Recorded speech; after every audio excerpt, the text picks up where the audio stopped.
ராமாயண காலத்தில் பார்த்தீங்கன்னா ராமாயண களமாக இருக்கட்டும் இல்லை மகாபாரத களமாக இருக்கட்டும் ஒரு பெண்களுக்கு சொத்துரிமை இருந்த காலகட்டம் இருக்கு. இப்போ பெண்கள் வந்து திருமணம் செய்கிறப்போ அவங்களே வந்து மாலை போட்டு சுயம்பரம் அப்படின்னு திருமணம் பண்ணிக்கிட்டாங்க. ஆணுக்கு நிகராக ஆட்சி செஞ்ச ஆணை மதிக்காமல் ஆட்சி செஞ்ச அரசியல் பற்றின குறிப்பெல்லாம் வந்து ராமாயணத்தில் இருக்கு. அதெல்லாம் பார்க்குறப்போ இது வந்து ஆரிய வருகைக்கு முன்னாடி பெண்களுக்கு வந்து பெண்வழி சமுதாயம் இருந்தது இல்லைங்களா, அதனுடைய தொடர்ச்சி மாதிரி இருக்க ஒரு காலகட்டத்தில் நடந்த கதை ராமாயணம்னு ஒரு கருத்து இருக்கு. அதுதான் நியாயமான கருத்தும் கூட. அப்போ என்ன ஆகுதுன்னா பின்னாடி ஆரியர்கள் வந்த பின்னாடி இது வந்து பௌத்தம்ன்ற ஒரு மதம் தோன்றப்போ பௌத்த மதம் அவங்க கதையாக எழுதுறாங்க. அதை பார்த்துட்டு ஆரியர்கள் வந்துட்டு அவங்க கதையாக அதை மாற்றி எழுதிக்கிறாங்க இல்லைங்களா. இப்போ உங்கள் பொருள் வந்து இந்த மண்ணில் ஒரு பொருள் இருக்குது, அந்த பொருளை ஒருத்தன் எடுத்துக்கிறான் திருடிட்டு போகிறான்னா அந்த பொருளை அவன் திருடிட்டான்னு சொல்லி திருடனை திட்டணும். அந்த பொருளை திட்டுறது முட்டாள்தனம். புரியுதா உங்களுக்கு? அவங்க என்ன பண்ணுறாங்கன்னா அவங்கள எதிர்க்கன்னு சொல்லிட்டு இந்த பொருளை திட்டிகிட்டே இருக்கிறாங்க. இந்த மண்ணில் நிறைய பேருக்கு வந்து ராமர் மேலே ஒரு நல்ல மரியாதை இருக்குது.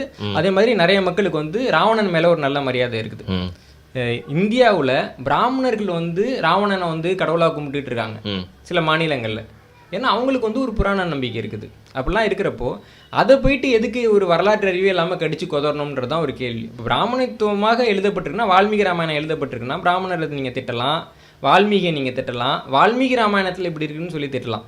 ராமன்கிற ஒரு நம்பிக்கையை ஒரு கதாபாத்திரத்தை திட்டுறதுக்கான தேவை இல்லை.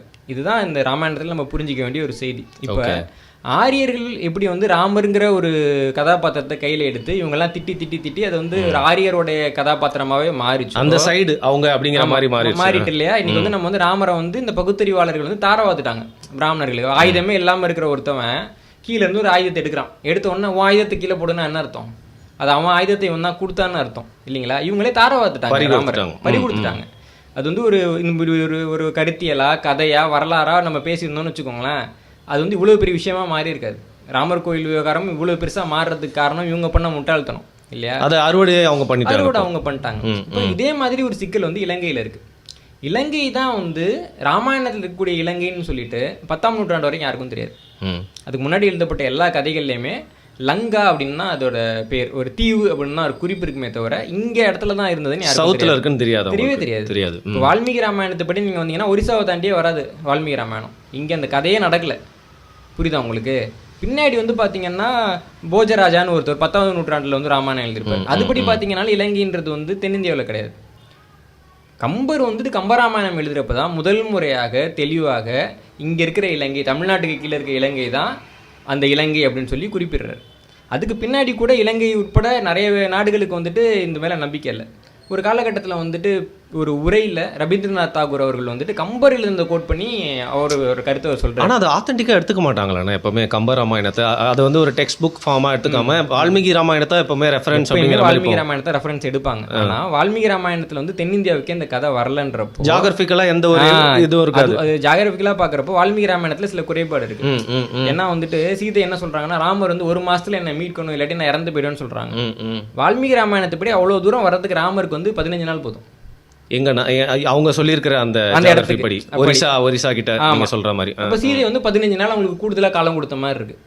கம்பர் சொல்ற இந்த இலங்கை படி பார்த்தா 15 நாள் தேவைப்படுது இல்லைங்களா. கம்பர் ராமாயணத்தில் பார்த்தீங்கன்னா 30 நாளில் ராமர் மீட்பார், வால்மீகி ராமாயணத்தில் 15 நாளில் மீட்பார். இந்த மாதிரி அந்த கதைக்கு தேவையான சில விஷயங்கள் வந்துட்டு வால்மீகி ராமாயணத்தில் சரியா இல்லை. கம்பராமாயணத்தில் ஜியாகிரஃபி வந்து ஓரளவுக்கு சரியா இருக்கு. அதனால தான் வந்துட்டு எதுலேயுமே இவங்க வந்து தென்னிந்தியாவை எடுத்துக்க மாட்டாங்க. ஆனால் இலங்கை விஷயத்தில் முதலாக இங்கே இருக்கிற இலங்கை, தென்னிந்தியாவுக்கு கீழே இருக்கிற இலங்கை தான் ராமாயணம் நடந்த இலங்கைன்ற இந்த கருத்து முதலாக சொன்னவர் கம்பர். கம்பர் இப்படி சொன்னதுனால தான் ராவணன் வந்து தமிழ் மன்னன் அப்படிங்கிற ஒரு புரிதல் வந்து மக்கள் கிட்டக்க வந்தது. ஓகே, இப்போ இலங்கையில் இருக்கிறவங்க இப்போ ராவணன் வந்து தமிழன்னு சொல்லக்கூடிய எல்லாருமே வந்து கம்பருக்கு கடன்பட்டவர்கள். ஆனால் இந்த தற்குறி திராவிடர்கள் என்ன பண்ணுவாங்கன்னா கம்பரை போய் திட்டிகிட்டு இருப்பாங்க, அவரை ஏற்றுக்க மாட்டாங்க. அப்போ என்னன்னா ராமன்கிற கதாபாத்திரத்தை சரியாக எடுத்துக்கிட்டவங்களை வந்து வால்மீகி அங்கே இருக்கிறவங்க பாராட்டுவாங்க. ராவணன்கிற 2 கதாபாத்திரங்களை சரியாக எடுத்து கொண்டு போய் சேர்த்து கம்பரை இங்கே இருக்கிறவங்க திட்டுவாங்க. ஏன்னா இங்கே இருக்கிறவங்களுடைய அறிவு புரிதல், வரலாற்று புரிதல், இந்த ராமாயணம் அப்படிங்கிறத ஒதுக்கி வைக்கணும் அப்படின்ற மாதிரி பார்க்குறாங்கன்னு சொல்றீங்க. அதுதான் இங்கே வந்து கற்பிக்கப்படுது அப்படின்னு தான் சொல்றீங்க. நம்மளால எதையுமே ஒதுக்க முடியாதுங்க. புரியுதா உங்களுக்கு? இந்த மண்ணுக்கு சில கதைகள் ரொம்ப பழமையான கதைகள் இருக்குன்னா இந்த கதைகள் வந்து ரொம்ப வலுவானவை. இப்போ ஒரு கதை இருக்குன்னா அதை போகிற போக்கிலெல்லாம் நம்ம கடந்துட முடியாது. இங்கே வந்து ஒரு இடத்துல ஒரு காக்கா பறந்துக்கிட்டு இருந்துச்சு, தண்ணி கிடைக்கல, ஒரு கோலை இருந்தது, கல்லை தூக்கி காக்கா போட்டுச்சு, தண்ணி மேலே வந்துச்சுன்ற கதை இருக்குல்ல. எவ்வளோ வருஷம் பழசுன்னு நினைக்கிறீங்க? எனக்கு தெரிஞ்சு காலங்காலமாக இருக்கும் இல்லைங்களா? எவ்வளோ தூரத்தில் இருந்திருக்குன்னு நினைக்கிறீங்க? ராமகிருஷ்ணன் சொல்லாரு கிரேக்கத்தில் அந்த கதை இருந்தது. ஓகே, உலகம் முழுக்க இருந்த கதை அது. ஒரு பொதுவான கதை மாதிரி. பொதுவான கதை இல்லைங்களா? அப்போ கதைகளுக்குன்னு சில வலு இருக்குது. என்னென்னா மக்கள் வந்து அந்த கதைகளை படிக்கிறப்போ ஒரு கட்டத்தில் வந்து அவங்கள அது கூட அவங்க வந்து அசோசியேட் பண்ணிப்பாங்க, நம்ம தொடர்புல இருந்தது. ஒரு காலகட்டத்தில் வந்து என்ன ஆகுதுன்னா அந்த கதை வந்து அவங்களோட பின்னி பிணைஞ்சதாக மாறிடும். இது வந்து நம்ம முட்டாள்தனம் பழகினோன்னு பார்க்குறோன்னா, பணம்ங்கிறது ஒரு கதை, நாடுன்றது ஒரு கதை, கான்செப்ட் ஒரு கதை தான் இல்லைங்களா? நீங்கள் வந்து சேப்பியன்ஸ் புத்தகத்தை படிச்சீங்கன்னா அவர் சொல்லுவார், மற்ற உயிரினங்களை விட மனிதன் வந்து அதிகமாக வளர்ந்துருக்கிறதுக்கு என்ன காரணம்னா ஒரு கதையை நம்பக்கூடியவர்களாக ஒன்றாக சேர்ந்து ஒரு சமூகமாக மாறுகிறார்கள்னு சொல்லுவார். புரியுது, நம்பிக்கை. ஆமாம், எல்லாமே ஒரு கதை தானே. இப்போ நம்ம பணம்ங்கிறது ஒரு கதை, வங்கின்றது ஒரு கதை, படிப்புன்றது ஒரு கதை. புரியுதா உங்களுக்கு? நம்ம வந்து நம்புறதுனால படிப்பை போய் கதைன்னு சொல்கிறீங்கன்னு தோணும். கதை தான் அது. பணம்ன்றது கதை தான் அது. புரியுதா உங்களுக்கு? இல்லாட்டி ஒரு காகிதத்தை உங்கள் கையில் கொடுத்துட்டு இது செல்லுன்னு சொன்னால் நம்ம நம்புறதுனால தானே. நம்ம நம்பிக்கை தானே. நம்ம சொல்கிறாங்கல்ல பகுத்தறிவும்பாங்க. கல் எப்படி கடவுளாச்சு? முட்டாள்தனம்னா காகிதம் பணமாக வருது மட்டும். எல்லாத்துக்குள்ளேயும் இவங்க அறிவாளித்தனத்தை கொண்டு போய் காமிக்கிறது. அது காமிக்கிறதன் மூலமாக என்னன்னா இவர்கள் வந்து இந்த சமுதாயத்துக்கு ஒரு பெரிய தீங்கு விளைவிக்கிறாரு. புரியுதுங்களா உங்களுக்கு? இப்போது ராவணன்கிற இந்த கதை இருக்கு இல்லைங்களா, அது வந்து ரொம்ப காலமாக தமிழர்களுடைய ஒரு சொத்து மாதிரி இருந்தது. இப்போ கம்பராமாயணம் எழுதப்பட்ட பின்னாடி ராவணன் வந்து தமிழன்கிற ஒரு புரிதல் இருந்தது. இங்கே வந்து ராவண காவியம் நம்ம தான் எழுதணும். 1798 வருஷத்தில் இலங்கைக்கு போன மற்ற நாட்டை சேர்ந்தவங்க வந்துட்டு அங்கே இருந்த ஒரு பகுதியை வந்து ராவணன் கல்லறை, ராவணன் அவங்க அம்மாவுக்கு கட்டின கல்லறை அப்படின்னா சொன்னாங்க. கன்னியான்ற ஒரு பகுதியில் இருக்கக்கூடிய ஒரு கல்லறையை சொன்னாங்க. ராவணன்னா தமிழன்கிற ஒரு புரிதல் காலம் காலமாக இருந்துக்கிட்டே வந்தது. ஆரம்ப காலகட்டத்தில் இந்த புரிதலை வந்து சிங்களர்கள் வந்து ரொம்ப பெருசாக நினைக்கல. ஆனால் வரலாற்று ரீதியாக இலங்கையில் வந்து கல்வெட்டு கிடைக்க ஆரம்பிக்குது. கொஞ்சம் கொஞ்சமாக ஆதாரங்கள். அம்பாறைங்கிற பகுதியில் பார்த்தீங்கன்னா ராவண ஷகிலி அப்படின்னு கிடைக்குது. ராவணனோட மகள் ஷகிலிங்கிற மாதிரியான ஒரு கல்வெட்டு கிடைக்குது. அது அவங்க வந்து படிக்கிறப்ப அந்த ராவணங்கிற பேரை வந்து திசன்னு மாற்றி படிக்கிறாங்க. ஏன்னா ராவணன் போட்டால் அது வரைக்கும் வந்து தமிழன்னு தானே புரிதல் இருக்குது. அப்போ தமிழர்கள் வந்து அது வந்து பார்த்தீங்கன்னா தமிழி கல்வெட்டு. அப்போ காலகட்டம் வந்து 2000 வருஷம் படம், அதுக்கு முன்னாடி. ஆமாம். அப்போ அவங்களுக்கு அந்த மாதிரி அந்த மண்ணில் பெரிய ஆதாரம் இல்லைன்றப்ப முதல்ல மறைக்கிறாங்க. மறைச்சு பார்த்து மறைக்கவே முடியாதுன்றப்ப என்ன சொல்கிறாங்க 2023லன்னா ராவணன்கிறவன் சிங்கள அரசன், எங்க ஆளு உரிமை கொண்டாட அந்த சிங்கள அரசனை வந்துட்டு ராமர் வந்து கொலை பண்ணாரு. இது வந்துட்டு சிங்கள நாட்டுக்கும் இந்தியாவுக்கும் நடந்த போர் அப்படின்னு சொல்லிட்டு இவங்க எப்படி இந்த ஆரியர்கள் எப்படி ராமனை விழுங்கினாங்களோ, பௌத்தர்கள்டேருந்து பிடுங்கி விழுங்கினாங்களோ, அந்த மாதிரி ராவணனை தமிழர்கள்டேருந்து பிடுங்கி விழுங்கக்கூடிய வேலையை சிங்களர்கள் பார்க்குறாங்க. இப்போ சிங்களர்களுக்கு என்ன பிரச்சனைனா, இலங்கைக்கு வந்துட்டு விஜயன்கிற ஒரு அரசர் வந்தார். அவர் வந்து படகுல வர்றாரு. அது அவங்களே வந்து தபால் தலை வெளியிட்டாங்க தற்குறித்தனமா. படகுல வர்றாருன்னா அவர் வந்தேரின்னு தானே அர்த்தம். அந்த விஜயனுக்கு பின்னாடி வந்தவர்கள், அவருடைய வாரிசாக வந்தவர்கள் தான் சிங்களர்கள் அப்படின்றது அவங்க நம்பிக்கை. மகா வம்சத்தில் அப்படிதான் இருக்கு, எல்லாமே இருக்கு. அப்போ அதுக்கு முன்னாடியே தமிழர்கள் இங்கே இருந்தாங்கன்றதுக்கு வரலாற்று ரீதியான ஆதாரம் இருக்கு. அப்போ எப்படா நம்மளை பின்னாடி கொண்டு போகுதுன்னு யோசிக்கிறப்போ நாங்கள் வந்து ராவணன் வம்சாவளி, ராவண எங்காளு, ரான்னா சூரியன், வனன்னா வம்சம், சூரிய வம்சத்தில் பிறந்தவர், இந்த மாதிரியெல்லாம் இதெல்லாம் வந்து அங்கே இருக்கக்கூடிய அரசியல்வாதிகள் வந்து சட்டமன்ற நாடாளுமன்றங்கள்லாம் பேசுகிறாங்க. அவ்வளோ ஆத்தென்டிக்காக நினச்சி பேசிட்டு இருக்காங்க. ஆத்தென்டிக்காக நினச்சி பேசுகிறாங்க. அவங்களுக்கு அவங்க பர்பஸ் புரியுது இல்லைங்களா? ராவணனை விழுங்குனா நம்ம பழமையை பின்னாடி போயிடும் அப்படின்ட்டு. ஸோ இடத்தோட சொந்தம் நம்ம கொண்டாடிக்கலாம், வரலாற்றை நம்ம எடுத்துக்கலான்ற மாதிரியான ஒரு முயற்சி பண்ணுறாங்க. இந்த சூழ்நிலையில் தமிழர்கள் வந்து நம்ம தான் காலங்காலமாக வந்து ராவணனுக்கு வந்து உரிமை கொண்டாடி இருக்கிறோம் இல்லைங்களா? நம்முடைய நம்பிக்கை இப்படி தான் இருக்குது. அப்போ நம்ம அதை வெளிப்படுத்தணும் இல்லைங்களா? வெளிப்படுத்தி பேசினா தான் உண்டு. இல்லைங்க ராவணன்றது ஒரு கதை தான், அதனால் நீங்களே வச்சுக்கோங்கன்னு நம்மளும் தூக்கி கொடுத்தோம்னா வட இந்தியாவில் இன்னைக்கு என்ன நடக்குதுன்னு நம்ம பார்க்குறோம். அதுதான் நாளைக்கு இலங்கையிலேயே நடக்கும். அது ராமனை அவங்களோட சிம்பிளாக வச்சு அதன் மூலியமாக இப்போ அறுவடை பண்ணிடுறாங்க. ஜெயிச்சாலும் திருப்பி ஆச்சரியப்படுறதுக்கு இல்லை, அந்த ஒரு இடத்துல தான் இருக்குது. ஸோ நம்ம இந்த காணொலி வெளியிடுறப்போ அதுக்கான ரிசல்ட் என்னன்னு தெரிஞ்சிடும். ஆனால் இப்போ வரைக்கும் நம்பிக்கை வந்து அந்த சைடு தான் இருக்கும். அப்போ எனக்கு இன்னொரு சந்தேகம் வருது. நீங்கள் ராவணனை பற்றி சொல்றதுக்கு முன்னாடி இந்த கான்செப்ட் ஃபுல்லாக வந்து எனக்கு வந்து விளக்குறீங்க.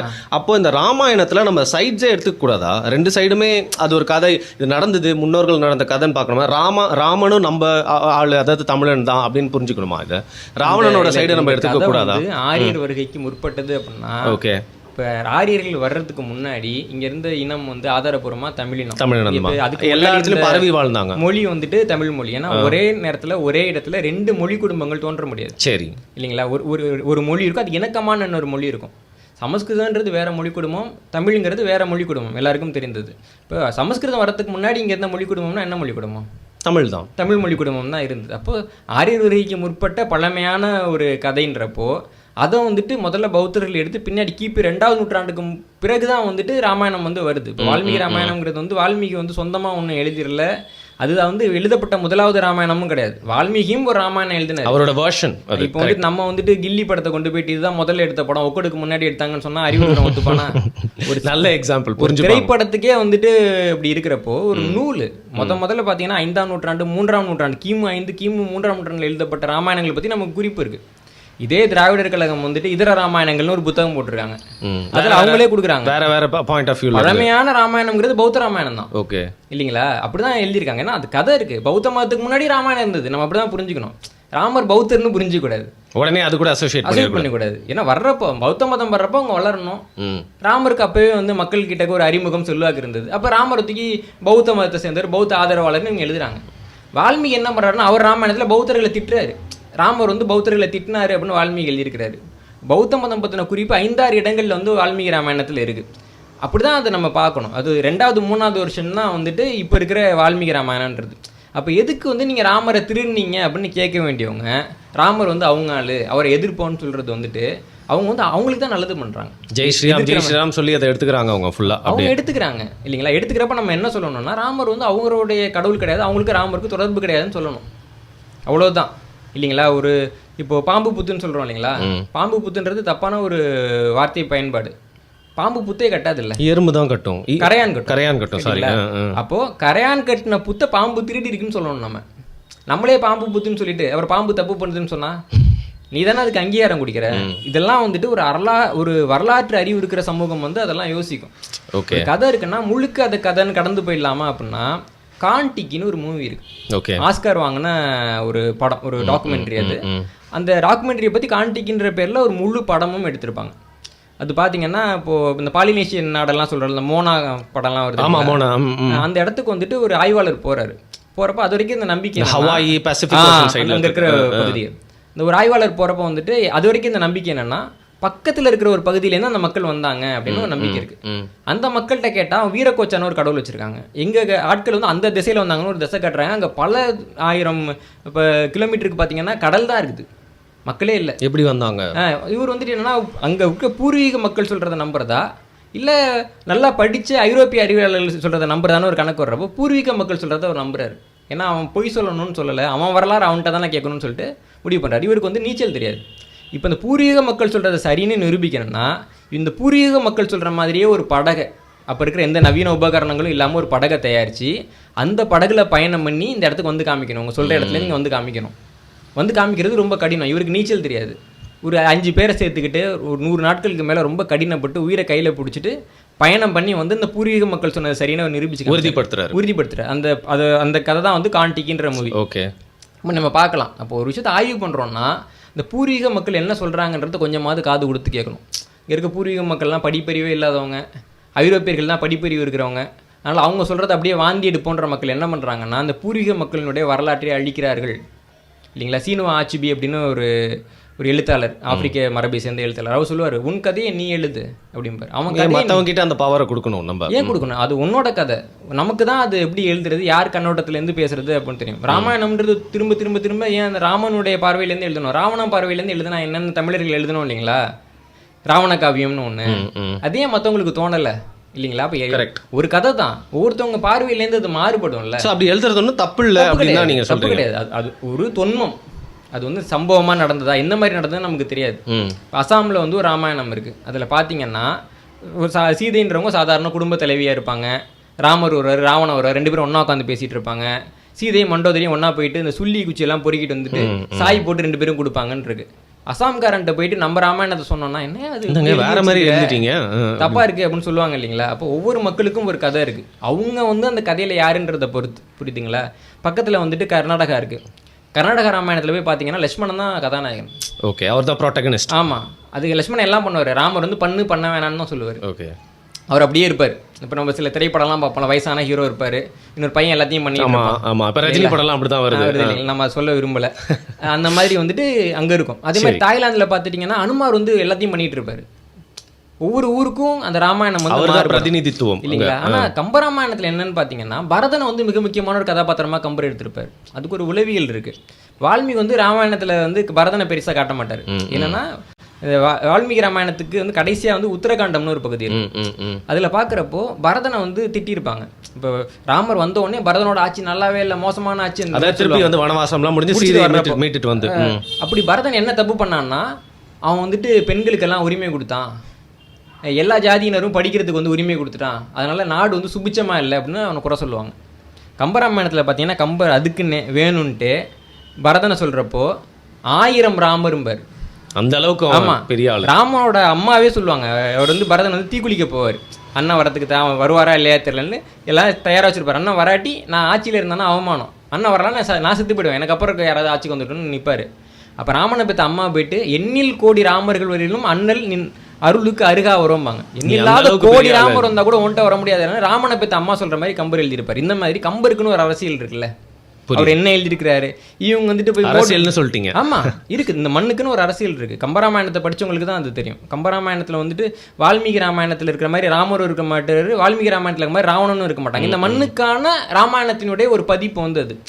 இவங்க வந்து ராமாயணம் எதிர்க்கிறேன் அப்படின்னு சொல்லிட்டு கம்பராமாயணத்தை எதிர்க்கிறது, ஒரு பக்கம் போயிட்டு அங்கே ஆரியர் எதிர்க்குன்னு சொல்லிட்டு ராமரை போய் எதிர்க்கிறது, இந்த மாதிரி நிறைய இங்கே பண்ணிகிட்டு இருக்காங்க. இதை வந்துட்டு பேசுறதுக்கு ஆட்கள் இல்லை. நம்ம கம்பராமாயணத்தை யாராவது பேச வந்தாங்கன்னாலே அவங்கள வந்துட்டு ஒரு பிற்போக்குவாதி மாதிரி கற்பிச்சு அவங்கள்ட்ட சண்டைக்கு போய் அதை எதிர்த்து புத்தகம் எழுதி இவங்கள தங்களை முற்போக்குவாதிகளை காமிச்சு என்ன பண்ணுறாங்கன்னா, இப்போ ராமாயணத்தை நீங்கள் ஒழிச்சிட்டிங்களா இல்லை ராமரை ஒழிச்சிட்டிங்களா?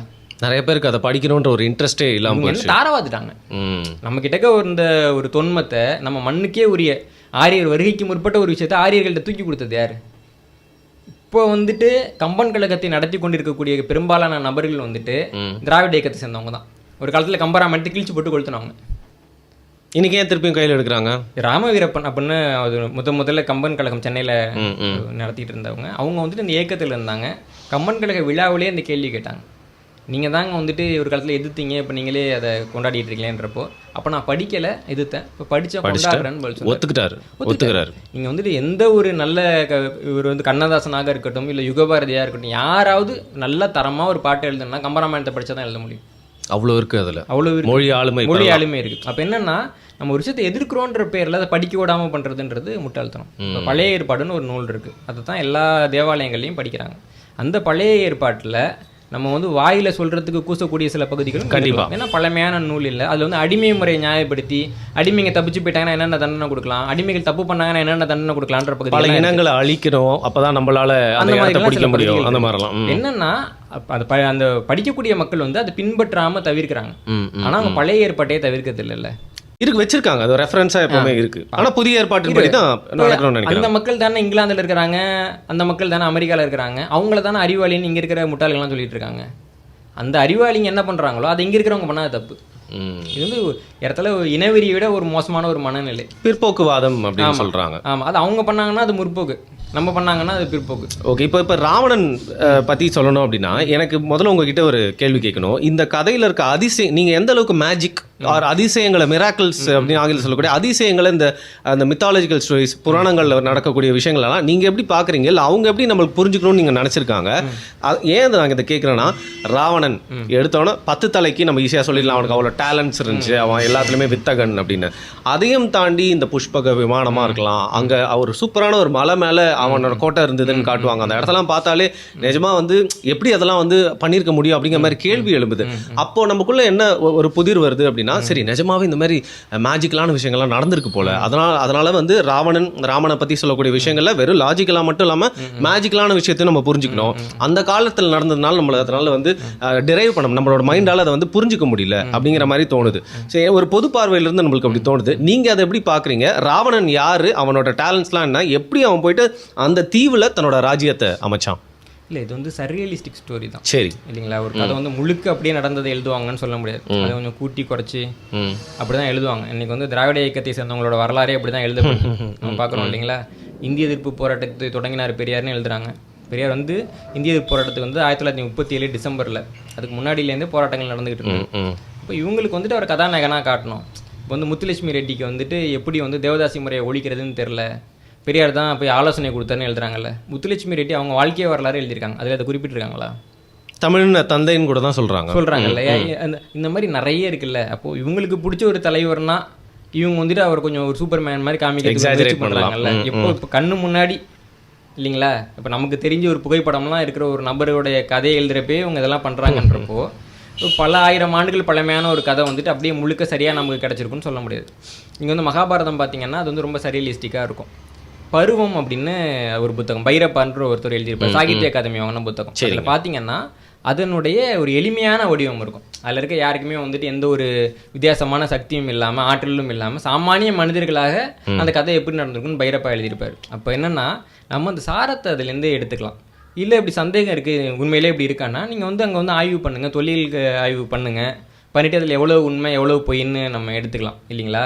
அப்போது ஒன்று அது முழுக்க நம்ம கதையாக இது முழுக்க கதை நான் ஒதுக்குறேன் அப்படின்னு கூட ஒதுக்கிக்கலாம். ஆனால் அந்த கதையை வந்து தாரைவாக இருக்கிறது இருக்குல்ல, இப்போ நம்ம வந்துட்டு ஒரு கதையை கீழே போடுறோம், நம்ம ஒரு பொருள் வேணான்னு கீழே போடுறோம்னு வச்சுக்கோங்களேன், அதை இன்னொருத்தவன் எடுத்துக்கிட்டால் என்ன ஆகுன்றதையும் சேர்த்து யோசிக்கிறது தான் அறிவு. இப்போ நம்ம வந்துட்டு ஒரு பெரிய நெருக்கடியில் இருக்கிறோம். இந்த மண்ணுக்கு தொடர்பு இல்லாத நிறைய பேர் இந்த மண்ணில் இருக்கிறாங்க. அவங்கள தொடர்பு படுத்திக்கிறதுக்கு இந்த தொன்மங்களை பயன்படுத்துகிறாங்க. இப்படி ஒரு சூழ்நிலையில் இருக்கிறப்போ ஒரு தொன்மத்தை வந்து நம்ம ஆய்வே பண்ணாமல் அதை வந்துட்டு போகிற போக்கில் நக்கல் பண்ணி கேலி பண்ணி கிண்டல் பண்ணி கடந்து போகிறதுன்றது அபாயகரமானது. அதுதான் நம்ம கவனிக்க வேண்டியது. இப்போ ராவணன் வந்து நம்ம அப்படியே ஏற்றுக்கணும், 10 தலை இருந்திருக்க வாய்ப்பே இல்லை. 10 திறமைகளில் கூட நம்ம அந்த மாதிரி சொல்லலாம். இப்போ வந்துட்டு பார்த்தீங்கன்னா ஆங்கிலத்தில் வந்துட்டு 2 கையையும் பயன்படுத்தக்கூடிய நபர்கள் இருப்பாங்கல்ல, அதை வந்துட்டு 2 கையையும் பயன்படுத்துகிற நபர்னு கிடையாது, 2 வலது கை உடையவர்கள்னு சொல்லுவாங்க. ஓகே, ஆங்கிலத்தில் அந்த சொல்லே அப்படிதான். அதுக்கு சரியான ஒரு வலது கைக்கு உண்டான திறமையை இடது கை இருக்கு அப்படின்ற மீன் பண்ணுவோம் அந்த வேர்டு. அதை நம்ம அப்படிதான் புரிஞ்சுக்கணும். புரியுது இல்லைங்களா? ஒரு ஓமையாக சொல்கிறப்ப என்ன சொல்லுவாங்க, கிக் த பக்கெட் அப்படின்னு ஆங்கிலத்தில் சொல்கிறாங்கன்னா அவன் போய் பக்கெட் எட்டி வச்சானு எழுதக்கூடாது, அவன் தற்கொலை பண்ணிட்டான்றதை அவன் நாகரிகமாக சொல்கிறாங்க. கிக் த பக்கெட் சொல்கிறாங்க இல்லைங்களா? அப்போ அப்படியே புரிஞ்சுக்கிட்டு அவனை நக்கல் பண்ணா நீ முட்டாளா அவன் முட்டாளா? நம்ம தான் முட்டாள். நம்ம தான் அவனோட மொழியோட அடுத்த லெவல் அந்த புரிதலை வந்து நம்முடைய புரிதல் அந்த மாதிரி. இப்போது பைபிள்லேயே கூட சில கதாபாத்திரங்கள் வந்து தப்பான புரிதலில் தான் எழுதப்பட்டிருக்கு. மகதலேனா மரியாளோட கதாபாத்திரம் மிக தப்பான புரிதலில் எழுதப்பட்டிருக்கு. அதை வந்து போப்பாண்டவர்களே பேசியிருக்கிறாங்க. நான் இங்கே பேசினா அது வந்து ஏன்னா நான் வந்து பொதுவாக அடுத்தவங்களோட மத நம்பிக்கைகளை கொச்சப்படுத்த விரும்புறது இல்லை இல்லைங்களா? அப்போது இவங்க வந்து என்ன பண்ணுறாங்கன்னா தொடர்ச்சியாக ஒரு தரப்பு மக்களை மட்டும், எதுக்காகன்னா அந்த தரப்பு மக்களோட துன்பம் ரொம்ப பழமையான துன்பமாக இருக்குது. இவங்க என்ன நினச்சிட்டாங்கன்னா அந்த துன்பத்தை வந்து தூக்கி போட்டுட்டாங்கனாலே அவங்கள வந்து காட்டமில் அணி சித்திரிச்சிடலான்னு இவங்க நினைக்கிறாங்க. ஆனால் அந்த துன்பத்தை இந்த மக்கள் கீழே போட்டாங்கன்னா இன்னொருத்தன் எடுத்துகிட்டு போவான்றது அவங்க யோசிக்கல. அதை தன்னோட ஸ்பெஷல் ப்ரைஸாக அவன் எடுத்துப்பான். ஆமாம், அப்படி தான் வந்துட்டு இங்கே சீரியலில் நடந்துகிட்டு இருக்கு. அதனால எதுவும் சொல்லலை. அது வந்துட்டு ஒன்று ஆய்வு நோக்கத்தில் பார்க்குறீங்கன்னா ஆய்வு நோக்கத்திலே பாருங்கள் எத்தனை ஆண்டு காலமாக அந்த தொன்மை இருக்குது, ராமர் கதை இருக்குது அப்படின்னா எத்தனை காலமாக இருக்குது, சங்க காலத்தில் வந்துட்டு அவரை பற்றி என்னெல்லாம் சொல்லியிருக்கிறாங்க, கம்பராமாயணத்துக்கும் வால்மீகி ராமாயணத்துக்கும் என்ன வேறுபாடு, பழமையான ராமாயணம் என்ன, பின்னாடி வந்த ராமாயணம் என்ன, ராமர் குறித்த நம்பிக்கைகள்லாம் எப்போ வருது, ராமர் விஷ்ணு அவதாரன்ற ஒரு விஷயமே ரொம்ப பின்னாடி தான் வருது, மூணாவதாக தான் வருது இல்லைங்களா? இதெல்லாம் பார்த்துட்டு அப்புறமா அதை பற்றின ஒரு முடிவுக்கு வரலாம். இவங்க என்ன பண்ணுறாங்கன்னா, நான் திருப்பி சொல்கிறது, இவர்கள் யாரை பலவீனப்படுத்துவதாக வெளியில் காட்டுக்கொள்கிறார்களோ அவர்களை இவர்கள் தான் பலப்படுத்தியிருக்கிறார்கள். இதான் அதில் இருக்க சிக்கல். சும்மா வெளியில் மட்டும் வந்துட்டு அப்படியே நடிச்சுக்கிட்டே அவங்கள வந்து பலப்படுத்துறது இருக்குல்ல, இது வந்து பெரிய அயோக்கியத்தனம். ஆனால் இன்னொன்று என்னென்னா 2 பேருக்குமே நோக்கம் என்னென்னா, இப்போ ராமரை பயன்படுத்துகிறவர்களும் ராமனை நக்கல் பண்ணுறவங்களுக்கும் 2 பேருமே வந்து ராமனோட தொடர்புடையவர்களே கிடையாது. 2 பேருமே ரொம்ப பிற்காலத்தில் வந்தவங்க. அவன் நடுவில் மாட்டிட்டு இருக்கவங்களுக்கு தான் அதுக்கு சம்மந்தம் உள்ளவங்க அப்படிங்கிறீங்க. தொடர்புடைய மக்கள் யார் இருக்காங்களோ அவங்கள பாதிப்படைய வைக்கணுன்ற நோக்கத்தில் தான் இதெல்லாம் பண்ணப்படுது. அதுதான் இங்கே இருக்கிற சிக்கல். அதனால் அதெல்லாம் புரிஞ்சுக்கிட்டு மக்கள் வந்து கொஞ்சம் ஒரு விழிப்போடு இருக்கணும். ஓகே இப்போ ராவணனை வந்து அவர் பிராமணர் அப்படிலாம் சொல்லுவாங்க. எனக்கு ஏன் புரியுது, பிராமணர்னா இன்னைக்கு பிறப்பால பிராமணன் நினைச்சிட்டு இருக்கோம். அந்த காலகட்டத்தில் அந்த ஸ்கில்லு ராமாயணத்துப்படி வால்மீகி ராமாயணத்துப்படி வந்து இவங்க என்னன்னா ராவணம் ராவணன்னு சொல்றாங்க இல்லைங்களா? வால்மீகி ராமாயணத்துப்படி என்ன சொல்றாங்க, வால்மீகி ராமாயணத்துல ஒரு இடத்துல வந்துட்டு கேட்குறாங்க, பௌத்தன் சார்வாகன் முதலிய நாத்திக பிராமணர்கள்னு குறிப்பு இருக்கு. நாத்திக பிராமணர்னு குறிப்பு இருக்கு. அப்பவே கடவுள் மறுப்போட இல்ல, நாத்திகம்னா வேதத்தை ஏத்துக்காதவங்க தான் நாத்திகம். கடவுளை ஏத்துக்காதவங்க நாத்திகர் கிடையாது. வேதத்தை மட்டும். உதாரணத்துக்கு வந்து நீங்க வேதத்தை வந்து ஏத்துக்கல, கடவுளை ஏத்துக்கிறீங்கன்னா நீங்க நாத்திகர். பௌத்தம் சமணத்துல வந்து பாத்தீங்கன்னா கடவுள் இருக்காருல்ல, இந்த 2 மதத்தையும் என்ன சொல்லுவாங்கன்னா நாத்திக சமயம்னு சொல்லுவாங்க. இதே மாதிரி சாங்கியம்னு ஒரு பிரிவு இருக்கு. சாங்கிய மதத்துல வந்துட்டு கடவுளை ஏத்துக்க மாட்டாங்க, ஆனால் வந்துட்டு அவங்க வேதத்தை ஏற்றுப்பாங்க. ஓகே, அப்போ சாங்கியம் என்னன்னா அவங்க வந்துட்டு நாத்திகர்கள் கிடையாது. ஆசீவகமும் அந்த வகையில் தான் வருமோ? ஆமாம், அதுவும் நாத்திகத்தில் தான் வரும். நல்லா புரிஞ்சுக்கிட்டே, நாத்திக என்ற சொல் வந்துட்டு வேத மறுப்பை தான் குறிப்பிடும், கடவுள் மறுப்பை அல்ல. குறிப்பிடாது. நாத்திகர்கள்லாம் வேதத்தை ஏற்றுக்கொள்ளாதவர்கள் தான் நாத்திகர்கள். அதாவது ஆங்கிலத்தில் கூட நாத்திகம் தான். தியரி ஏற்றுக்காதவன் ஏத்திஸ்ட், அது மாதிரி வந்து நாத்திகர் அப்படிங்கிற மாதிரி சொல்லலாம். ஆமாம், இங்கே இருக்கிறவங்க தான் வந்துட்டு ஒரு புரிதலே இல்லாமல் அந்த வார்த்தையை தப்பாக பயன்படுத்திக்கிட்டு இருக்கிறாங்க. இப்போ இவங்க அந்த வால்மீகி ராமாயணத்துப்படி ராவணன் வந்துட்டு பிராமணன்னா வால்மீகி ராமாயணத்தை இப்படி புத்த மதம் வந்து பிராமணரால் தோற்றுவிக்கப்பட்ட மதம், புத்தன்றது பிராமணர், ஏற்றுக்கிறியா நீ? அல்ல, அதுக்கு எதிரான ஒரு தானே. அப்புறம் அவர் எழுதுனதெல்லாம் ஏற்றுக்கிறேன்னா அவர் என்ன வரலாற்று ஆசிரியரா இல்லை நீ அவரோட மாணவரா? புரியுதா? அப்போ வால்மீகி ராமாயணன்றது அவங்களோட வெர்ஷன். அது அவர் வந்து புத்த மதத்தை அந்த திட்டிருப்பாரு. அதே சமயம் வந்துட்டு இப்போ ராமருக்கு வந்து பட்டாபிஷேகம் நடத்தணும்னு முடிவு பண்றாங்க. தோரணம்லாம் கட்டுறப்ப எங்க கட்டுறாங்கன்னா புத்த மடாலயங்கள் மேல தோரணம் கட்டினாங்க அப்படின்ற குறிப்பு வந்துட்டு வால்மீகி ராமாயணத்துல இருக்கு. அதுவும் இருக்கும் அங்க. இப்போ வால்மீகி ராமாயணத்தை காமிச்சு புத்தர் வந்துட்டு ராமர் காலத்துல இருந்தாரு, பலாயிரம் வருஷம் முன்னாடி, லட்சம் வருஷம் முன்னாடி நடந்ததெல்லாம் சொல்றாங்கல்ல வால்மீகி ராமாயணம். அப்பவே வந்துட்டு புத்த மதம் இருந்துன்னு சொன்னா ஒத்துக்க முடியுமா? ஏத்துக்க முடியாது. 6ஆம் நூற்றாண்டுல தான் புத்தரே பிறகுறாரு. அவருடைய முன்னாடி வந்து புத்த மதம் வந்துருக்க முடியும். இந்த மாதிரி நிறைய சிக்கல்கள் இருக்கு. அதனால முதல்ல எதை பத்தி பேசுறோமோ அதை பத்தி படிச்சுட்டு அப்புறமா அவங்க அறிவு காமிக்கலாம். எனக்கு அறிவு இருக்குதுன்றதை காமிக்கிறதுக்காக போய் படிச்சு பரான்றது இருக்குல்ல, அது வந்து சமூகத்துக்கு ஒரு பெரிய கேடாக முடியும். ஏன்னா அந்த சமூகத்துக்கு வந்து அறியாமை வந்து கேடு கொடுப்பதில்லை. சில பேர் அவங்க முட்டாள்தனத்தை வந்து புத்திசாலித்தனம்னு நம்புறாங்கல்ல. நீங்க பாத்தீங்கன்னா சின்ன சின்ன தப்பை தான் முட்டாளுங்க பண்ணுவாங்க, பெரிய தப்பை வந்து புத்திசாலின்னு நம்புற முட்டாள்கள் பண்ணுவாங்க. அவங்க தான் ஆபத்தானவர். ஓகே, கன்ஸ்ட்ரக்டிவ் லைஸ் அப்படின்னு இருக்கோன்றீங்க, மக்களை வந்து பிளவுபடுத்துறதுக்கு இல்லை அவங்கள குழப்பமடைய வைக்கிறதுக்கு. எங்க இருந்து இவன் வந்து அந்த ராஜ்யத்தை அமைக்கிறான்? இல்ல அந்த தீவோட மண்ணின் மைந்தன் தானா ராவணன்? இல்ல, கதைப்படி பாத்தீங்கன்னா மண்டோதரி தான் வந்து அந்த தீவுக்கு வந்து உரிமையாளர். மயன்றவங்க அவங்க அப்பா. மயன் வந்துட்டு மண்டோதரின்ற அவங்க பொண்ணுக்காக கட்டி கொடுத்த ஒரு நாடு தான் இலங்கை. அதனால தான் பார்த்தீங்கன்னா அந்த கம்பராமாயணத்திலேயே கூட ஒவ்வொருத்த இடத்தையும் சொல்கிறப்போ மண்டோதரி இருக்கிற இடத்த வந்து பார்க்குறப்போ மயன் மகள் உரை மாடம் அப்படின்னு சொல்லுவார். மயனோட பொண்ணு இருந்தாங்கன்ட்டு. அதே மாதிரி அவங்க வந்துட்டு ஒரு பெருந்தச்சன், கட்டுமானம் செய்கிறவங்க தமிழில் பெருந்தச்சன்னு சொல்லுவாங்க. அவங்களுடைய பொண்ணுன்றதுக்கான ஒரு இதெல்லாம் இருக்கும். ஏன்னா வந்துட்டு ராவணன் இறந்து போயிருக்கிறப்போ அவர் வந்து அம்பு எப்படி போச்சுன்னு சொல்கிறப்போ வெள்ளருக்கும் சடை முடியான் வெற்பெடுத்த திருமேனி மேலும் கீழும் எல்லிருக்கும் இடமின்றி உயிரிருக்கும் இடம் நாடி இழைத்தவாரோ அப்படிம்பாங்க. இழைக்கிறதுன்ற வார்த்தை யார் பயன்படுத்துவா? அந்த இந்த தொழிலில் இருக்கவங்க தான் வந்து பயன்படுத்துவாங்க. அப்போ வந்துட்டு அதெல்லாம் அவர் அந்த உள்ளே கொண்டு வருவார் இல்லைங்களா. கதைப்படி பார்த்தீங்கன்னா இலங்கைன்ற ஒரு தீவுக்கு உரிமையாளர் வந்து பார்த்தீங்கன்னா மண்டோதரி தான். மண்டோதரினா வந்துட்டு உதரம்னா வயிறு, மந்த உதரி, சின்ன இடுப்பு, கொடியிடையான்னு சொல்கிறோம் இல்லைங்களா. அழகா இருப்பா. ஆமாம், அழகான ஒரு. இப்போ அதில் கூட பார்த்தீங்கன்னா வந்துட்டு முதல்ல சீதையை வந்து வரைக்கும் பார்த்ததில்ல அனுமன். அவர் போகிறப்போ மண்டோதரியை பார்த்துட்டு இவங்க தான் சீதையாக இருப்பாங்கன்னு நினச்சாரு அப்படின்னு. அவ்வளோ அழகாக இருக்காங்க அவங்க. ஆமாம், அழகு, சாந்தம், எல்லா ஒரு குணமும் இருக்கக்கூடிய ஒரு பெண்ணாக தான் இவங்க சொல்கிறாங்கல்ல. ராவணன் வந்து அரக்கன் அப்படின்னா அப்போ மண்டோதரியை பார்த்தோன்னே என் சீதைன்னு நினச்சாரு அவர். அவங்க எல்லாருமே பார்க்க அழகாக தான் இருந்திருக்காங்க. நல்லா தான் மனுஷங்க தான் எல்லாருமே. இவங்க என்னன்னா வந்துட்டு ஒரு தரப்பை வந்துட்டு கூட குறைச்சி காமிக்கணும். அந்த கதைப்பாட்டுக்காக வந்து என்ன பண்ணுவாங்கன்னா ஒரு தரப்பை வந்து அறக்கணும், இன்னொரு தரப்பை வந்து குரங்கணும், வெள்ளை கருப்பு அந்த மாதிரி தான் இல்லைங்களா. அந்த மாதிரி வந்துட்டு அது ஒரு அதெல்லாம் இருக்கும் அதில். அப்போ எப்படி பார்க்கணும்னா அது வந்து கொஞ்சம் ஒரு கதைக்கேற்ற மாதிரியான மாற்றப்பட்ட ஒரு வடிவம் அப்படின்னு தான் நம்ம அதை பார்க்கணும். அந்த புரிதலோடு அதை பார்த்தா தான் அது நமக்கு புரியும். அது இன்னொன்று என்னென்னா ராமாயணம்ன்ற ஒரு விஷயத்த நம்ம நம்பன்னு சொல்லவே இல்லை. நம்ம ராமரை வழிபடணுன்னோ அதெல்லாம் இல்லை. ஆனால் இந்த ராமாயணம்ங்கிற கதையை ஒரு புரிதல் வேணும் நமக்கு. இந்த கதை இப்படிப்பட்டது, இது இவ்வளோ பழமையானது, பின்னாடி தான் எடுத்துக்கிட்டாங்கன்னு இந்த புரிதலை தான் நம்ம திருப்பி வலியுறுத்துகிறோம். இந்த புரிதலை வலியுறுத்துகிறவங்களோட எல்லா வாயையும் நீங்கள் மூடிட்டீங்கன்னா இந்த கதையை பயன்படுத்திக்கிறவங்க மோசமான நடவடிக்கையில் ஈடுபடுவாங்க. எப்படி வேணால் மாற்றிடுவாங்க. இப்போ வந்து ஒரு காலத்தில் கம்மன் கழகங்கள் வந்து பல ஊர்களில் தொடங்குறப்போ இவங்கெல்லாம் ரொம்ப எதிர்த்து நிப்பாட்டி கம்மன் கழகத்தை தொடங்க வந்தால் நான் காலை உடப்பெல்லாம் பேசிலாம் நிப்பாட்டினாங்க. இப்போ ஓரளவுக்கு வந்துட்டு கம்மன் கழகங்கள் இருந்திருந்தது அப்படின்னா அங்கே போகிறவங்களுக்கு ராமர் பற்றின ஒரு நல்ல புரிதல் இருந்திருக்கும்ல. முட்டாள்தனத்துக்குள்ளே அவங்க சிக்காமல் இருந்திருப்பாங்கல்ல. புரியுது அவங்களுக்கு? இப்போ கம்மன் கழகத்தில் பேசுகிறாங்கன்னா அங்கே வரலாறு பேசுறதுக்குள்ள நீங்கள் ஏற்பாடு பண்ணியிருக்கணும். பேசுகிறவங்க ஏன் போய் மூடுற? இங்கே கம்மன் கழகத்தை எல்லாம் நீங்கள் தடை பண்ணி இல்லை வந்துட்டு அதை பெருசாக நடக்க விடாமல் அங்கே போகிற எல்லாருக்கும் வந்துட்டு ஒரு ஏதோ முத்திரை குத்துறீங்க. கம்மன் கழகத்தை ஆரம்பித்த இஸ்மாயில் அவர்கள் வந்துட்டு இஸ்லாமியர், அங்கே பேசின அப்துல் ரஹ்மான் அவர்கள் இஸ்லாமியர், அங்கே பேசாத இஸ்லாமியர்களே கிடையாது. இருந்தாலும் இவங்க திருப்பி அதை ஒரு மதவாதம் எதுக்கு முத்திரை குத்துறாங்க? சங்கீத்தனம் அப்படின்னு பேர் வேற. இஸ்மாயிலுக்கு தெரியாதது, கவிக்கு அப்துல் ரஹ்மானுக்கு தெரியாதது இவங்க கண்டுபிடிச்சிடுறாங்க. இவங்களுக்கு கம்மனையும் தெரியாது, கம்பராமாயணத்தையும் தெரியாது, வரலாறையும் தெரியாது. இவர்களுக்கு என்னன்னா ஒருத்தவங்க எந்த ஒரு செயலை எந்த நோக்கத்திற்காக பார்க்கிறார்கள்ங்கிற எந்த ஒரு புரிதலும் இல்லாமல் நான் பிடிச்ச முயலுக்கு 3 கால் அப்படின்னு நிரூபிக்கணும். மிக குறிப்பாக நம்ம கவனிக்க வேண்டிய ஒரு செய்தி என்னன்னா இங்கே வந்துட்டு நிறைய மோசமான புத்தகங்கள்லாம் இருக்கு. இப்போ பார்த்தீங்கன்னா அன்னமாசாமி கதைன்னு ஒரு புத்தகம், சில குறிப்பிட்ட ஜாதி மக்களை வந்து பச்சையாக திட்டக்கூடிய புத்தகம். அந்த வார்த்தையை நம்ம சொல்ல முடியாது. அதை வந்துட்டு திமுக அரசாங்கம் வந்துட்டு பல்கலைக்கழக பாடத்திட்டத்தில் கொண்டு போய் வச்சாங்க.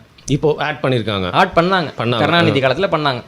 பண்ணி ஏன் அதை பண்ணுறீங்க, சில ஜாதியெல்லாம் இப்போ இருக்கக்கூடிய புத்தகம் ஏன் பாடத்திட்டத்தில் வைக்கிறீங்க தீக்காவை சேர்ந்தவங்க கேள்வி கேட்டாங்க. அப்படிலாம் பண்ணாங்கல்ல. ஆனால் இவங்க வந்து திருப்பி திருப்பி எதை மட்டம் தட்டுவாங்கன்னா கம்பராமாயணத்தையும் பெரிய புராணத்தையும் மட்டம் தட்டுவாங்க. அதுக்கு நான் பார்க்கக்கூடிய மிக முக்கியமான காரணம் என்னென்னா, இது இன்னும் சோழர் காலத்தை சேர்ந்த நூல்கள். சோழர் கால தமிழை நம்ம புரிஞ்சுக்கணும், அதோட அதை நம்ம வந்து பயன்படுத்தணும்னா அதுக்கு பெரிய வாசலாக இருக்கக்கூடியது வந்து கம்பராமாயணமும் பெரிய புராணமும் தான். இவங்க மத காரணம் சொல்லி சொல்லி சொல்லி இப்போ இது படிக்கூடாதுன்னா பழைய ஏற்பாட்டையும் திருக்குறளையும் படிக்கூடாதுன்னு சொல்லு. அதுவும் மத நூல்கள் தானே, வெளிப்படையான மத நூல்கள் தானே. செலக்டிவாக ஒரு விஷயத்தை மட்டும். ஆமாம், ஏன் அதுவும் குறிப்பாக இந்த 2 நூல்கள் இங்கே தடை பண்ணான்னா தடை பண்ண வேண்டிய நூல்கள் எவ்வளவோ இருக்குது இல்லைங்களா. காலத்தை பொறுத்து மாறுபடும். ஒரு காலத்தில் அறிஞர் அண்ணாவோட நூல்களை தடை பண்ணியிருக்காங்க, ஒரு காலத்தில் வந்துட்டு காந்தியோட நூல்களை தடை பண்ணியிருக்கிறாங்க. அதெல்லாம் பார்க்குறோம் இல்லைங்களா. இங்கே வந்து பார்த்தீங்கன்னா வந்துட்டு நாணயன் நாத்திக நாணயன்னு சொல்லிட்டு ஒரு புத்தகம், பகத்சிங்கோட புத்தகம். அதை வந்து ஜீவானந்தம் அவர்கள் எழுதி முதல்ல வந்து பெரியார் அவர்களும் அவங்க அண்ணன்லாம் சேர்ந்து வெளியிட்டாங்க. பின்னாடி அந்த ஆங்கில அரசாங்கம் வந்து ஜீவானந்தத்தை தூக்கி சிறையில் போட்டுட்டு அந்த புத்தகத்தை தடை பண்ணப்போ பெரியார் வந்துட்டு மறைமுகமாக ஆங்கிலேயர்கள்ட்ட மன்னிப்பு கேட்டு ஜீவானந்தம் அவர்களை வெளில கொண்டு வரதுக்கு முயற்சி பண்ணார். ஜீவானந்தம் அப்போ தான் வந்துட்டு திமுக விட்டு வெளில போனார். கம்யூனிஸ்ட் இயக்கத்தை சேர்ந்த நிறைய பேர் அதை பற்றி புத்தகம்லாம் எழுதியிருக்காங்க. ஒருவேளை நாத்திகம் என்பது ஆங்கிலேயர்களுக்கு பிடிக்காமல் இருந்தால் நான் நாத்திகத்தையே கைவிடுவேன் அப்படிலாம் சொல்லிட்டு இருந்தார். காலகட்டத்தை பொறுத்து சிந்தனைகள் மாறும். மக்கள் வந்துட்டு எதை எப்போ ஏற்றுக்கணும், எதை எப்படி புரிஞ்சுக்கணுன்ற ஒரு புரிதலுக்கு வருவாங்க. நீங்கள் போயிட்டு புரிதலெல்லாம் அந்த மக்களுக்கு ஊட்டி விட அவசியம் கிடையாது. நான் தான் வந்து புரிதலை என்னென்னா செலக்டிவாக இவங்களுக்கு யார் யாரெல்லாம் வேண்டாதவங்களோ பிடிக்காதவங்களோ அவங்களுக்கெல்லாம் சங்கி முத்திரை குத்துறது, அந்த புத்தகத்தெல்லாம் மோசமான புத்தகம்னு சொல்கிறது. இவர்களுக்கு பிடித்த ஒரு புத்தகமாக இருந்தால் யுனெஸ்கோ பார்வையில் பெரியாள்னு ஒரு புத்தகம் என்ன ஆதாரத்தில் எழுதினாங்க அவங்க இன்னைக்கு வரைக்கும் கேட்டால் பதிலே வரும் இல்லைங்களா. யுனெஸ்கோ வந்துட்டு தென்கிழக்கு ஆசியாவின் சாக்ரட்டிஸ்னு இந்தியாவில் இருக்க ஒருத்தருக்கு விருது கொடுக்குமா. தென்கிழக்கு ஆசியாவில் வந்துட்டு இந்தியாவே கிடையாது. அதை வந்துட்டு யுனெஸ்கோவின் சார்பாக கலைஞர் கருணாநிதி கொடுத்தார். யுனெஸ்கோவினுடைய நல்லெண்ண தூதர் அவர் இல்லைங்களா. அப்போது இவங்களுக்கு எது வேணுமோ அதெல்லாம் இவங்க வந்துட்டு நல்ல பண்ணிக்கிறது. இது என்னன்னா இதன் மூலமாக என்ன பண்ணியிருக்காங்கன்னா ஒரு பெரிய இழப்பை ஏற்படுத்தியிருக்கிறாங்க. ஒரு வரலாற்று புரிதலோ ஒரு இலக்கிய ரசனையோ இல்லாத ஒரு தலைமுறையோ இவங்க உருவாக்கி வச்சுருக்கிறாங்க. நம்ம என்னென்னா அதை படிக்கிறப்போ ஒரு கதைன்னே படி, நம்பாமல் படி, படித்ததுக்கு அப்புறமா ஒரு முடிவெடு இதை ஏற்றுக்கிறதா இல்லையா அப்படின்ட்டு. அதை படிக்கவே கூடாது. இது வேணவே வேணாம் அப்படின்னா இது பேர் என்ன அறிவு? தொட்டாலே பாவங்கிற மாதிரி ஒரு அப்படியே தானே இருக்குது. இதை தான் ஒரு காலத்தில் வந்துட்டு இதை படித்தா ஈயத்தை காய்ச்சி ஊற்றுன்னு சொன்னவனுக்கும் இவங்களுக்கு என்ன வித்தியாசம்? அதே தான் 2 பேருக்கும் ஒரே நோக்கம் தானே. அதுதான் நம்ம சொல்கிறோம். அப்போ ஒரு புரிதலை ஏற்படுத்தி கொள்ளுங்கள் அப்படின்னு தான் சொல்கிறோம். ஏன்னா இப்போ வந்துட்டு ராமரை வந்துட்டு அவங்க எடுத்துக்கிட்டாங்க, இப்போ ராவணனை இவங்க எடுத்துக்கிறாங்கன்னு வச்சுக்கோங்களேன். இது ரெண்டுமே என்ன ஆகும்னா ஒரு பெரிய அளவில் தமிழர்களுக்கு எதிராக தான் வந்து நிற்கும். Identity crisis. ஆமாம், நம்ம வரலாறு வந்துட்டு ரொம்ப ஒரு இழப்பை சந்திக்கும். இன்னொன்று அவங்க அதை வன்முறைக்கு பயன்படுத்துவாங்க. அப்போ வன்முறைக்கு பயன்படுத்துகிறப்ப யார் அதில் நட்டமடைய போகிறது? அங்கே இருக்கிற தமிழர்கள். எங்கே இருக்க எல்லா இடத்துலையும் வடக்குலலாம் என்னங்க சொத்து இருக்குது அவனுக்கு? அவன் வந்து விரிச்ச இடத்துல படுத்துப்பான், 250 ரூபாய்க்கு வந்துட்டு ஒரு வாரம் உட்காந்து சாப்பிட்றான். அப்போ வந்து இந்த சொத்து, இந்த வாழ்வுரிமை, இந்த நாகரிகம், மானம், அவமானம்லாம் நமக்கு தான். நம்ம தான் அதால் அல்லல் பட போகிறோம். அதனால் அதுக்குள்ளே நம்ம மாட்டிக்காமல் இருக்கிறதுக்கு நம்ம கொஞ்சம் முயற்சிகள் எடுக்கணும். ஏன்னா வந்துட்டு மற்ற யாரும் இதை பற்றி பேச முடியாதுன்றப்போ நமக்கு பேசுறதுக்கு இருக்குல்ல. ராமாயணம்ன்றது வந்துட்டு ஆரிய வரைக்கும் முற்பட்டதுன்னு சொல்லக்கூடிய தகுதி இருக்கக்கூடிய ஒரே இனம் தமிழினம் தானே. நம்ம தானே பேச முடியும். அதுக்கு முன்னாடி இருந்தோன்றதுக்கு நமக்கு தானே ஆதாரம் இருக்குது இல்லையா. நமக்கு தானே ஒரு வரலாறு இருக்குது. இப்போ நம்ம தான் இதை பற்றி பேசணும். அப்படி பேச வேண்டிய நம்ம வாயையும் அடைச்சிட்டாங்கன்னா இது வந்து சங்கிகளுக்கு இவர்கள் செய்யக்கூடிய ஒரு சேவையாக தான் இருக்கும், வேற ஒன்றும் இல்லை. சரிண்ணா, இப்போ கடைசியாக ஒரே ஒரு விஷயம் காணொலியை முடிக்கிறதுக்கு முன்னாடி, இப்போ ராவணனை பற்றி நீங்கள் சில இப்போ ஆராய்ச்சிலாம் வந்து பண்ணிட்டு இருக்கீங்க. இப்போ வந்து புத்தகங்கள் கூட வந்து வெளியிட போகிறீங்க இல்லையா? இல்லை புத்தகம் வெளியிடுற யோசனை இல்லை. ஓகே. என்னென்னா இப்போ ராவணன் தொடர்பாக சில நிகழ்வுகளை வந்துட்டு ரொம்ப காலமாக தமிழர்கள் உலகம் முழுக்க எடுத்துகிட்டு வராங்க. அவங்க வந்துட்டு பல நிகழ்ச்சிக்கு என்னை கூப்பிட்டுருக்காங்க. ஆனால் வந்து நமக்கு பணி ரொம்ப நெருக்கடியாக இருக்கிறதுனால நான் பொதுவாக அந்த விழாக்களை தவிர்த்துட்டு வந்தேன். ஆனால் எப்போ வந்துட்டு சிங்களர்களும் ராவணனை வந்து கையில் எடுத்துக்க ஆரம்பிச்சாங்களோ அப்போ நம்ம போயிட்டு தமிழர்கள் பக்கம் நிற்க வேண்டியது தான் ஒரு தார்மீகமான நியாயம்ன்றப்போ நான் வந்துட்டு போயிட்டு ராவணனுக்கும் தமிழர்களுக்குமான தொடர்பு என்ன, அதுக்கு எவ்வளோ வரலாறு இருக்குது, எந்தெந்த கல்வெட்டுகள் நமக்கு கிடச்சிருக்குது, இப்போ சிங்களர்கள் சொல்கிறதுல இருக்கக்கூடிய பொருத்தப்பாடின்மை என்ன, அதை பற்றிலாம் நம்ம பேசிக்கிட்டு இருக்கோம். இன்னும் அது தொடர்பாக புத்தகம் எழுதணுமா இல்லையான்ற ஒரு முடிவுக்கு நீங்கள் வரல. ஆனால் அது காலம் தான் முடிவு செய்யும். சரிண்ணா, இப்போ முடிவாக ஒரே ஒரு விஷயம், இப்போ நிறைய ராவணனை பற்றி தெரிஞ்சுக்கணும், தவறான தகவல்லாம் வந்து மக்கள் மனசில் வந்து எடுக்கணும், அவங்களுக்கு ராவணனை பற்றி புதுசாக வந்து தெரிஞ்சுக்கணும் ஒரு ஆர்வம் இருக்குது அப்படின்னா எந்தெந்த நூல்களை போய் தேடலாம், எதெல்லாம் போய் நாடலாம் அவங்க அப்படின்ற ஒரு ரெஃபரன்ஸ் மட்டும் கொடுக்க முடியுமா? ராவணன் நம்ம புரிஞ்சுக்கணும் அப்படின்னா ஓரளவுக்கு கம்பராமாயணம் உதவி செய்யும். ஓகே. கம்பராமாயணம்ன்றது வந்து ராவணன் வந்து ரொம்ப கெட்டவன்னு கட்டமைக்கப்பட்ட பிறகு எழுதப்பட்ட ஒரு நூல் தான். இருந்தாலும் கூட ராவணனை வந்துட்டு போகிற போக்கில் அதில் வந்துட்டு கொச்சைப்படுத்தியிருக்க மாட்டான். ராவணன் வந்து இந்த அரக்கன்கிறத மாற்றி மனுஷன்லாம் எழுதில்லை, இன்னும் கூட நன்றாக எழுதப்பட்டிருக்கணும். ஆனால் கம்பருடைய காலகட்டத்தில் அவருக்கு இருந்த இடர்பாடை நம்ம புரிஞ்சுக்கணும். கம்பர் காலகட்டத்தில் ராமர் வந்து கடவுளாயிட்டார். வால்மீகி காலகட்டத்தில் ராமர் கடவுள் கிடையாது, மனுஷன், அசைவம் சாப்பிட்டு இருந்த ஒரு மனுஷன். அவங்களோட இதுபடி பார்த்தா கம்பர் காலகட்டத்தில் அவர் வந்து கடவுளாக மாறிட்டார், கோயிலெலாம் கட்டிட்டாங்க. அதுக்கப்புறமா எழுதணும். அப்போ அவருக்கு ஒரு நெருக்கடி இருக்குது. அப்படி இருக்கு, அந்த நெருக்கடிக்கு நடுவில் கூட ராமர் இதெல்லாம் தப்பாக பண்ணாருன்றதை கம்பர் எடுத்து காமிக்கிறார். சூப்பர். ராவணன் இதெல்லாம் சரியாக பண்ணான்றதை அவர் எடுத்து காமிக்கிறார். இப்போ உதாரணமாக பார்த்தீங்கன்னா சீதையை வந்துட்டு தூக்கிட்டு போயிடுறாங்க. ராமர் வந்துட்டு நான் 3 உலகங்களையும் அழிக்க போகிறேன் அப்படின்ட்டு அம்பு எடுத்துகிட்டு கிளம்புறாரு. அவர்கிட்ட இப்போ ஒரு சக்தி வாய்ந்த அம்பு இருக்குது, அதை விட்டால் 3 உலகம் அழிஞ்சு போயிடும். ஜடாயு வந்துட்டு அப்போ இறக்க போகிற சூழ்நிலையில் இருக்கார். ராவணன் வந்து ரெக்கையை வெட்டினதுனால. இப்போ ஜடாயு வந்து என்ன பண்ணுறாருன்னா நிப்பாட்டுறாரு ராமனை. நிப்பாட்டி குல பழி கூட்டி கொண்டீர் அப்படிங்கிறாரு. ஓகே. உங்கள் அப்பா இப்படி தான் அறிவு இல்லாமல் ஒரு பையன் வந்துட்டு தண்ணி குடிச்சிட்டு இருக்கோம், மான் நினச்சி அம்பு போட்டான் சிரவணன்ற பையன் மேலே, நீ அறிவு கெட்டதனமா அம்பு போடாதுன்னு சொல்லிட்டு ஜடாயு ராவணன் நிப்பாட்டினாரு, ஏற்கனவே இருக்கிற பழியை நீ கூட்டிக்கிட்ட அப்படின்னு சொன்னாருன்னு சொல்லிட்டு இன்னொரு பெரிய தப்பை செய்ய போறாரு. இதே ஜடாயு சீதையை தூக்கிட்டு ராவணன் போகிறப்ப நிப்பாட்டி இனி ஏன் தொடங்கினேன்னு கேட்குறாரு. ஏன் ஆரம்பிச்ச? ஓகே. ஏன் ஆரம்பிச்சேன்னா என்ன அர்த்தம்னா ராவணன் தூக்குன முதலாவது பெண் சீதைன்னு அர்த்தம். அப்போது ராமர் பண்ணுறப்போ தப்பை கூட்டிக்கிறேன்னு சொல்கிற அதே ஜடாயு ராவணன் பண்ணுறப்ப ஏன் தப்பை ஆரம்பிக்கிறேன்னு கேட்குறேன். இந்த வித்தியாசம் உங்களுக்கு அதுக்கு முன்னாடி அவன் நல்லவனாக இருந்திருக்கான்றத சிம்பாலிக்காக சொல்கிறான். அதே மாதிரி ராவணன் இறந்து போகிறப்போ சீதை பற்றின ஆசையை வந்து ஒரு மனத்தில் இல்லைன்றத மண்டோதரி சொல்கிறான். மனச்சிறையில் கறந்த காதல் இருக்கும்னு எனக்கு கருதி அப்படின்ற இருந்த காதலை வந்து அந்த அம்பு போய் தேடலை. இப்போ ராமன் விட்ட அம்பு வந்துட்டு தொலைச்சிட்டு போகுது. இப்போ என்ன சொல்கிறாங்கன்னா காதல் இருக்குமானா அந்த அம்பு போய் தேடிச்சு, இல்லைன்றப்ப அந்த அம்பு வெளில வந்துட்டு அப்படின்னு சொல்லிட்டு அவங்க சொல்கிறாங்க. அப்போ மணிரத்னம் படத்தில் ராவணன் படத்தில் காட்டின மாதிரி காதல்லாம் அவருக்கு இல்லை அந்த முடிகிறப்ப அந்த காதல் இல்லைன்றத மண்டோதரியை வந்து குறிப்பிடுறாங்க. அதே மாதிரி போர் நடக்கிறப்ப பார்த்தீங்கன்னா ராவணன் முதுகில் வந்துட்டு சில தழும்புகள் இதெல்லாம் இருக்குது. குத்துன ஒன்று பார்த்தீங்கன்னா ஏதோ ஒன்று முதுகில் வந்துட்டு தழும்பு வந்துடுது. அப்போ வந்துட்டு ராவணன் முதுகில் வந்து தழும்பு அவன் புறமுதுகு காட்ட மாட்டான்னு கேள்விப்பட்டேன் அப்படின்னு எல்லாம் சொல்கிறாங்க. அப்போ விபீஷ்ணன் ராவணனோட தம்பி இந்த பக்கம் வந்துட்டான்.